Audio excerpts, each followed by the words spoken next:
É que um mundo todo vivo tem a força de um inferno. Ontem de manhã, quando saí da sala para o quarto da empregada, nada me fazia supor que eu estava a um passo da descoberta de um império, a um passo de mim. Minha luta mais primária pela vida, mais primária, ia se abrir com a tranquila ferocidade devoradora dos animais do deserto. Eu ia me defrontar em mim com um grau de vida tão primeiro que estava próximo do inanimado. No entanto, nenhum gesto meu era indicativo de que eu, com os lábios secos pela sede, ia existir. Só depois é que me ocorreria uma frase antiga que totalmente se gravara há anos na minha memória, apenas o subtítulo de um artigo numa revista e que eu terminara por não ler.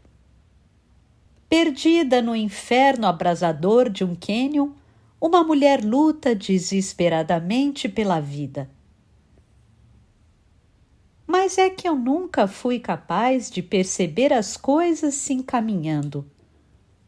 Todas as vezes que elas chegavam a um ápice, me parecia com surpresa um rompimento, explosão dos instantes com data, e não a continuação de uma ininterrupção.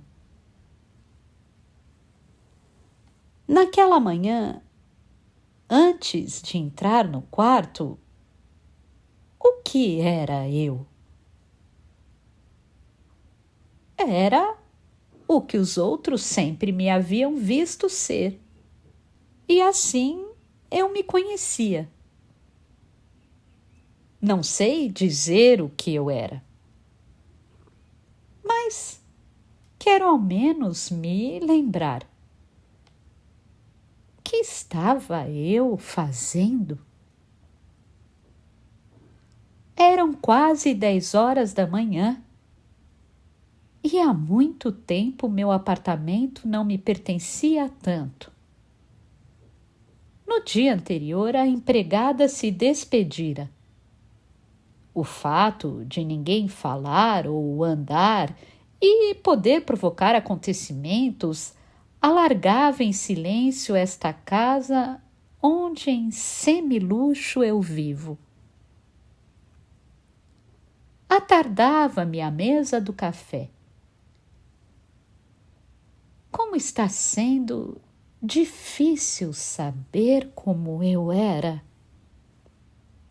No entanto, tenho que fazer o esforço de pelo menos me dar uma forma anterior para poder entender o que aconteceu ao ter perdido essa forma.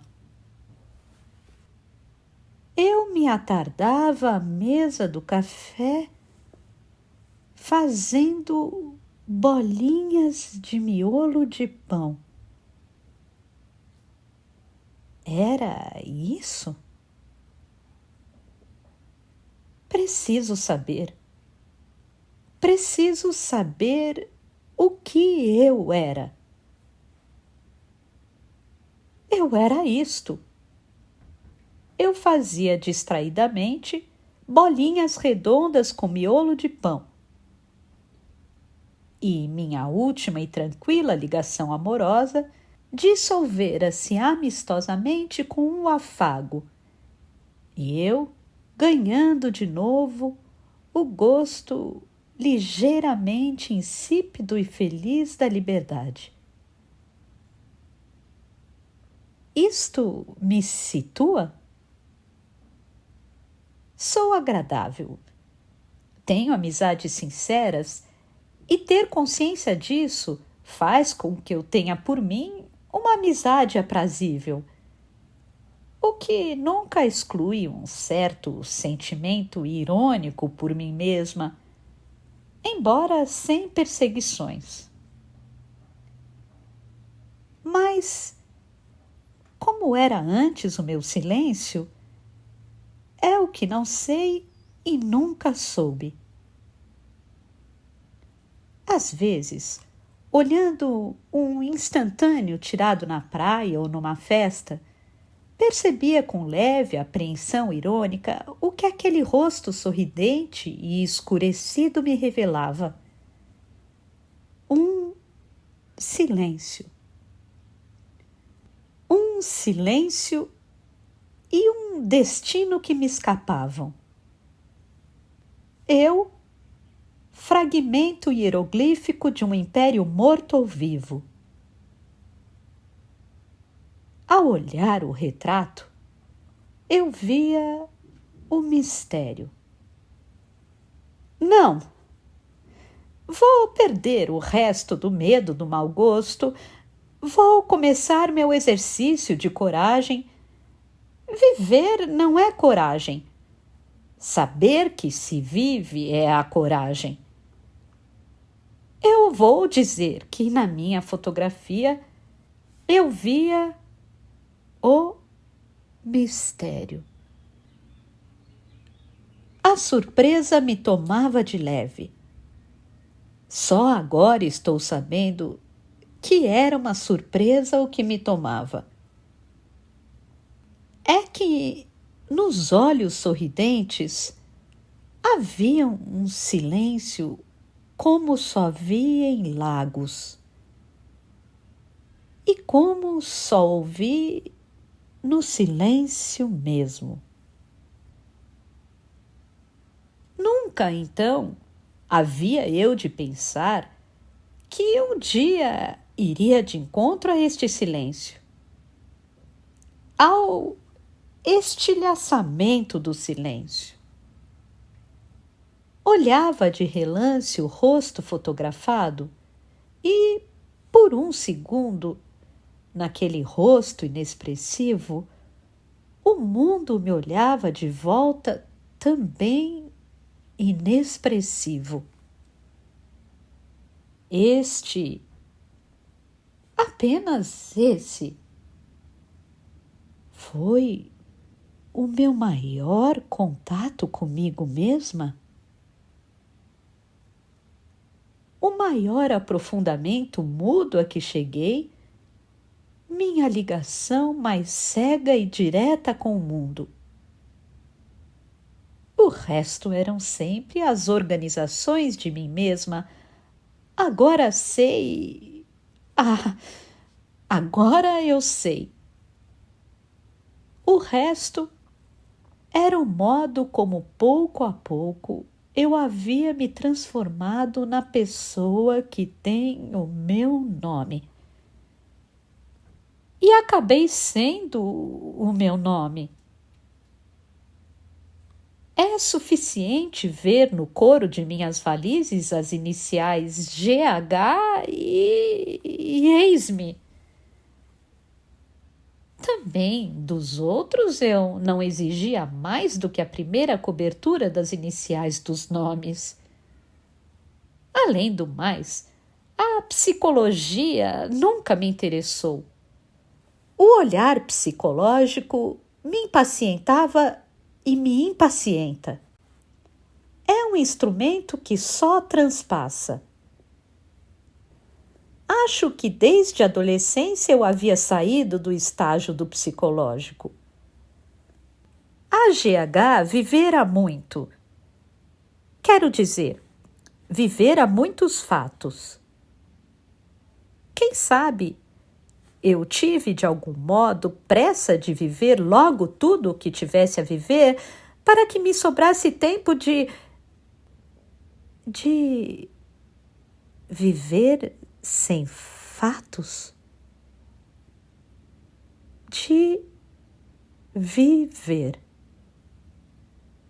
Cumpri cedo os deveres de meus sentidos, tive cedo e rapidamente dores e alegrias, para ficar depressa livre do meu destino humano menor e ficar livre para buscar a minha tragédia. Minha tragédia estava em alguma parte. Onde estava o meu destino maior?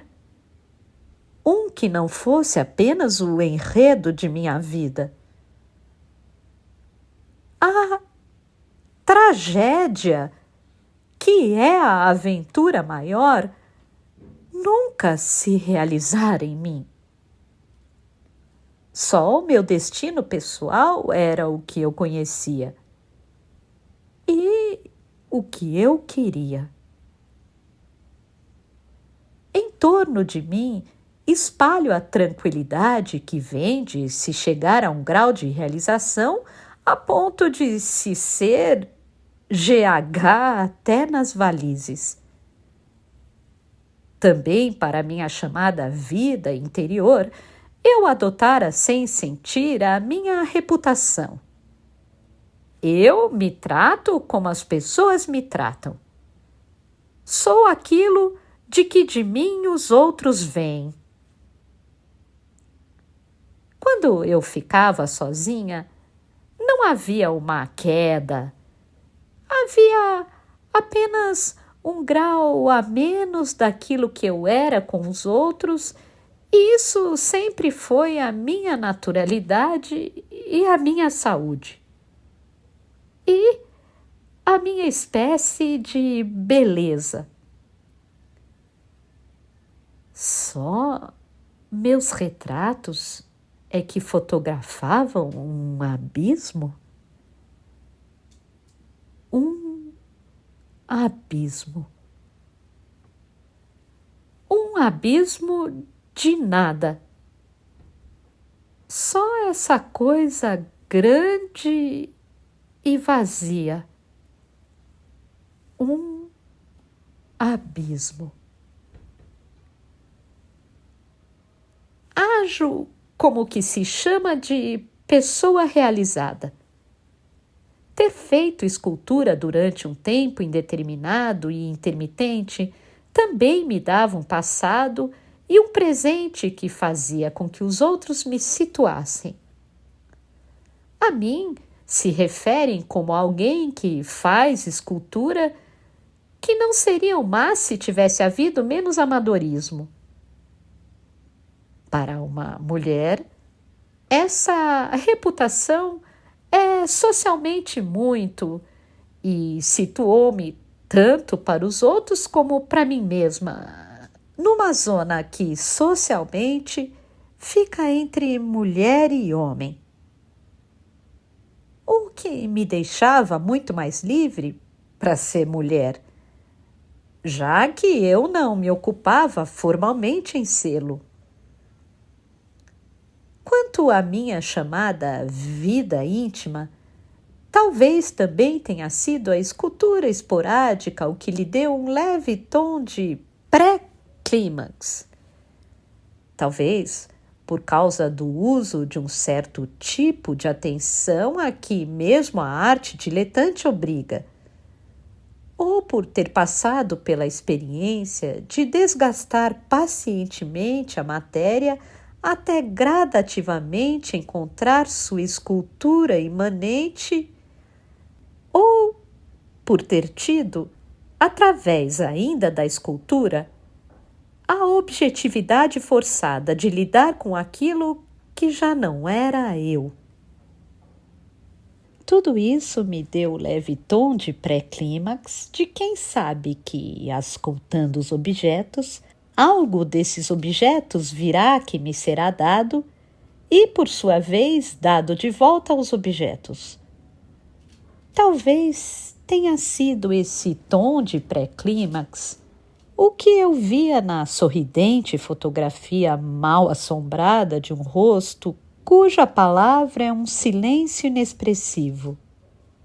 Todos os retratos de pessoas são um retrato de Mona Lisa. E é só o que posso dizer a meu respeito? Ser sincera? Relativamente sou. Não minto para formar verdades falsas, mas usei demais as verdades como pretexto. A verdade como pretexto para mentir? Eu poderia relatar a mim mesma o que me lisonjeasse e também fazer o relato da sordidez. Mas tenho que tomar cuidado de não confundir defeitos com verdades. Tenho medo daquilo a que me levaria uma sinceridade. A minha chamada nobreza, que omito, a minha chamada sordidez, que também omito. Quanto mais sincera eu fosse, mais seria levada a me lisonjear tanto com as ocasionais nobrezas, como, sobretudo, com a ocasional sordidez. A sinceridade só não me levaria a me vangloriar da mesquinhez. Essa eu omito, e não só por falta do alto perdão. Eu que me perdoei tudo que foi grave e maior em mim. A mesquinhez eu também a omito, porque a confissão me é muitas vezes uma vaidade, mesmo a confissão penosa.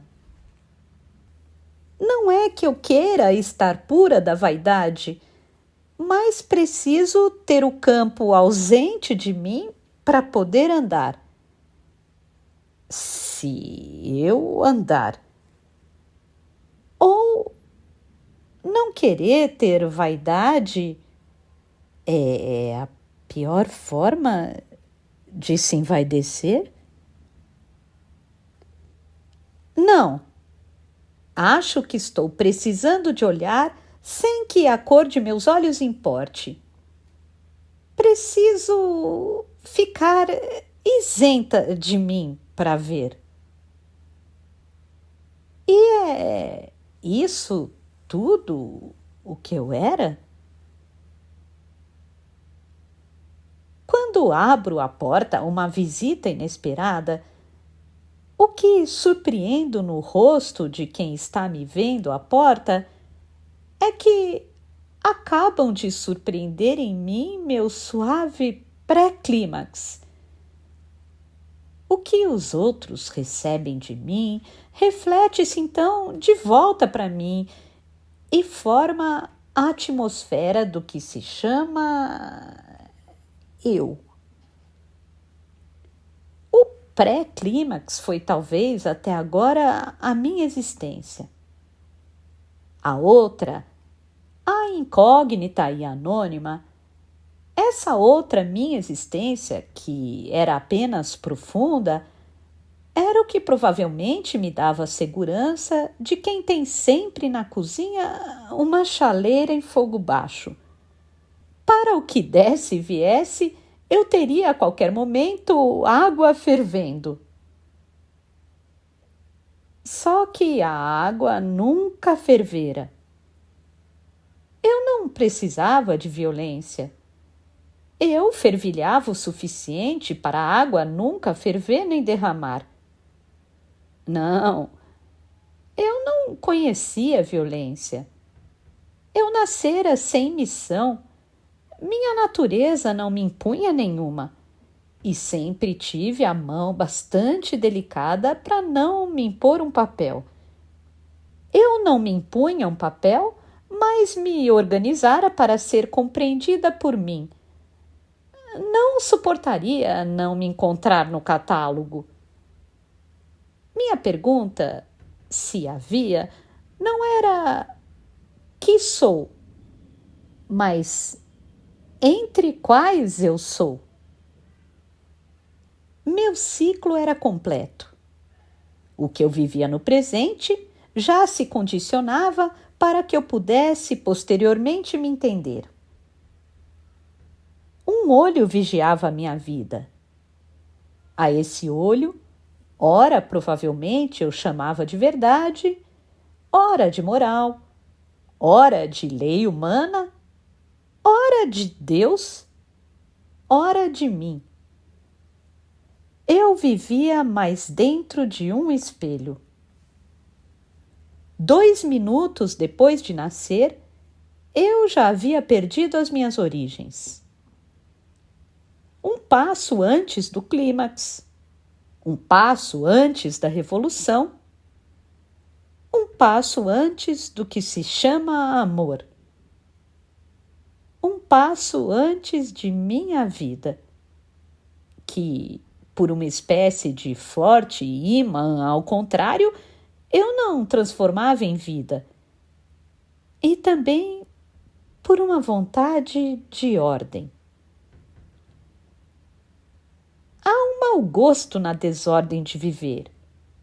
E mesmo eu nem saberia, se tivesse desejado, transformar esse passo latente em passo real. Pelo prazer por uma coesão harmoniosa, pelo prazer avaro e permanentemente promissor de ter, mas não gastar, eu não precisava do clímax ou da revolução ou de mais do que o pré-amor, que é tão mais feliz que amor. A promessa me bastava? Uma promessa me bastava.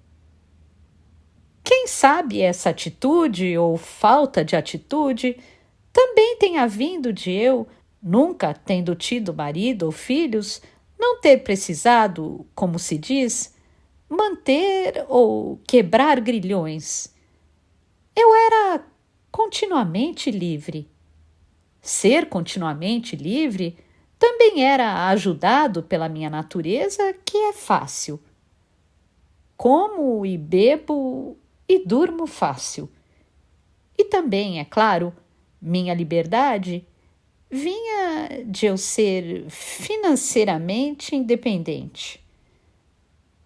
Da escultura, suponho, veio o meu jeito de só pensar na hora de pensar, pois eu aprendera a só pensar com as mãos e na hora de usá-las. Também da escultura intermitente, ficara-me o hábito do prazer, o que, por natureza, eu já tendia. Meus olhos tanto haviam manuseado a forma das coisas que eu fora aprendendo cada vez mais o prazer e enraizando-me nele. Eu podia, com muito menos do que eu era, eu já podia usar tudo. Exatamente como ontem à mesa do café, me bastava para formar formas redondas de miolo de pão, a superfície de meus dedos e a superfície do miolo de pão. Para ter o que eu tinha, eu nunca precisara nem de dor, nem de talento. O que eu tinha não me era conquista, era dom. E quanto a homens e mulheres, que era eu? Sempre tive uma admiração extremamente afetuosa por hábitos e jeitos masculinos e, sem urgência, tinha o prazer de ser feminina. Ser feminina também me foi um dom. Só tive a facilidade dos dons e não o espanto das vocações. É isso?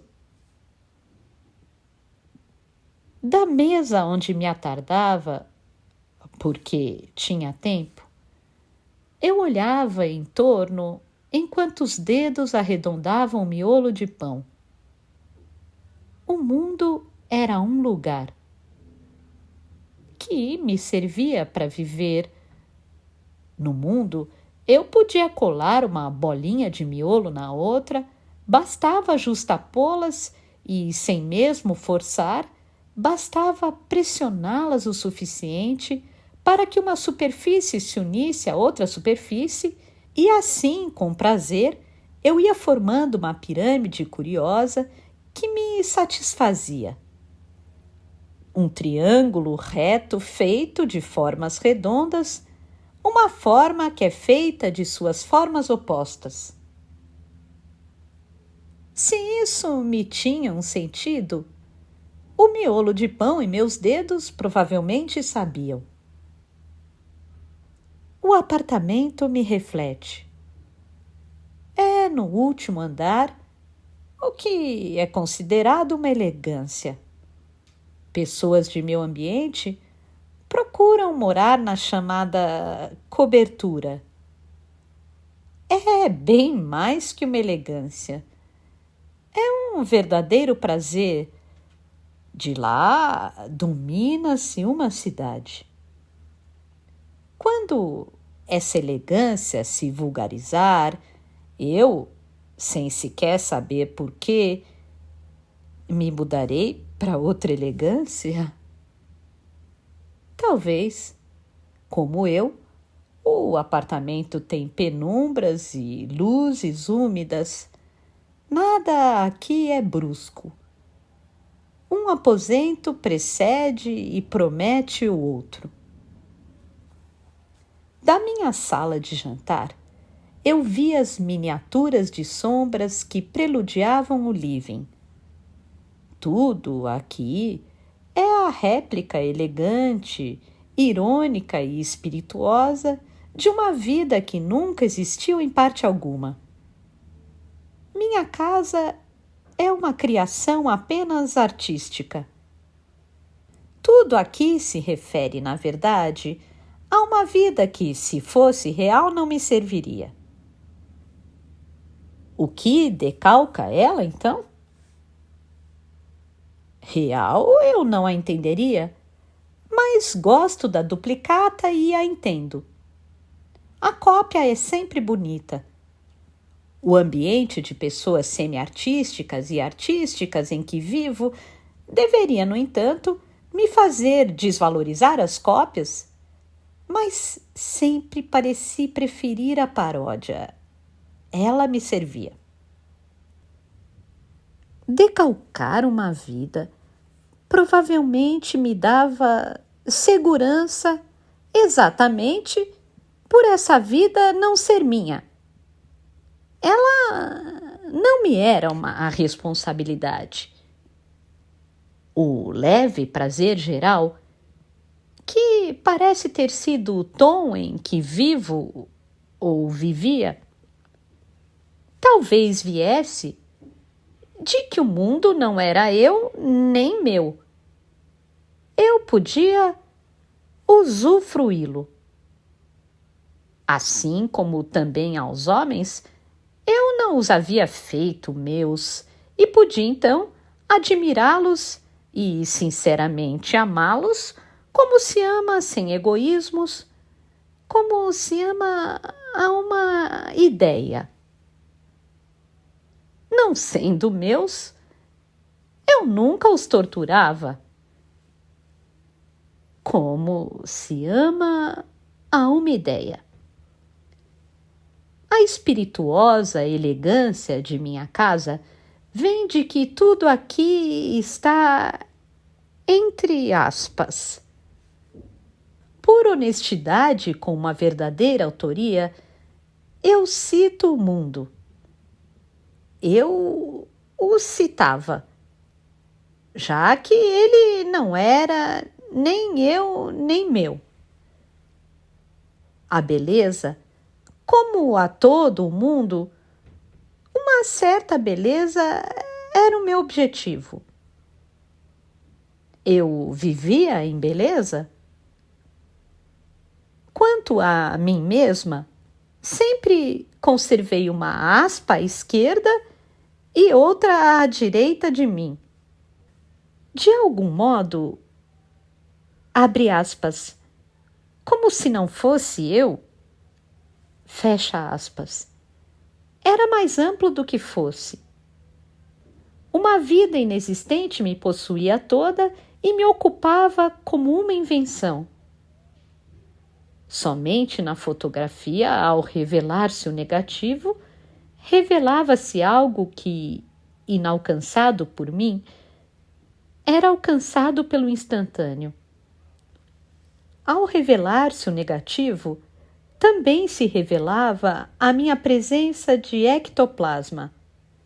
Fotografia é o retrato de um côncavo? De uma falta? De uma ausência? Enquanto eu mesma era mais do que limpa e correta, era uma réplica bonita, pois tudo isso é o que provavelmente me torna generosa e bonita. Basta o olhar de um homem experimentado para que ele avalie que eis uma mulher de generosidade e graça e que não dá trabalho, e que não rói um homem, mulher que sorri e ri. Respeito o prazer alheio e, delicadamente, eu como o meu prazer. O tédio me alimenta e delicadamente me come. O doce tédio de uma lua de mel. Essa imagem de mim, entre aspas, me satisfazia e não apenas superficialmente. Eu era a imagem do que eu não era, e essa imagem do não ser me cumulava toda. Um dos modos mais fortes é ser negativamente. Como eu não sabia o que era, então não ser era a minha maior aproximação da verdade. Pelo menos eu tinha o lado avesso. Eu, pelo menos, tinha o não. Tinha o meu oposto. O meu bem eu não sabia qual era. Então vivia com algum pré-fervor o que era o meu mal. E vivendo o meu mal, eu vivia o lado avesso daquilo que nem sequer eu conseguiria querer ou tentar. Assim como quem segue à risca e com amor uma vida de devassidão e, pelo menos, tem o oposto do que não conhece, nem pode, nem quer, uma vida de freira. Só agora sei que eu já tinha tudo, embora do modo contrário. Eu me dedicava a cada detalhe do não. Detalhadamente não sendo, eu me provava que eu era.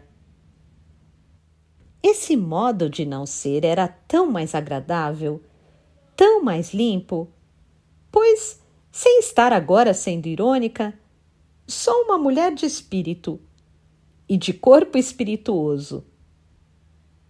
À mesa do café eu me enquadrava com meu robe branco, meu rosto limpo e bem esculpido e um corpo simples.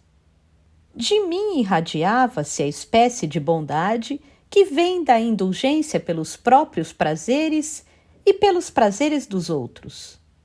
Eu comia delicadamente o meu e delicadamente enxugava a boca com o guardanapo. Esse ela, GH no couro das varizes, era eu. Sou eu. Ainda? Não. Desde já calculo que aquilo que de mais duro minha vaidade terá de enfrentar será o julgamento de mim mesma. Terei toda a aparência de quem falhou. E só eu saberei se foi a falha necessária.